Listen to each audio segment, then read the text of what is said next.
So you mentioned getting the right insurance agent, whatnot, but let's just talk about someone here who's listening to the show. They're an entrepreneur who just started a business. Maybe they have 5 employees. They're not really huge yet, right? They want to get huge, right?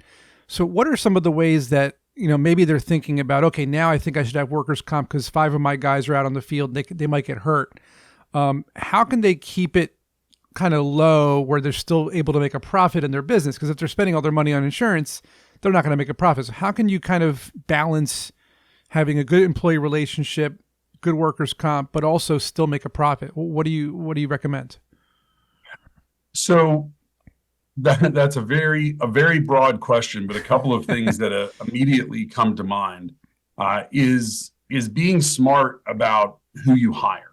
And there's a million things written about hiring employees, and I'm not talking about finding folks that know how to do the work, Mm-hmm. but there are processes that you can implement to make sure that the people you're hiring are capable of doing the work. And that's something that if folks want to talk more about that, they can certainly reach out. We'll talk about how to do that later. But if the first thing is to get the right people on the bus, and the next piece is to think about occupational safety. So there's every business has different safety requirements, but one thing that you see a lot, especially in smaller businesses, is that it tends to be a group of folks that kind of feel like they know what they're doing.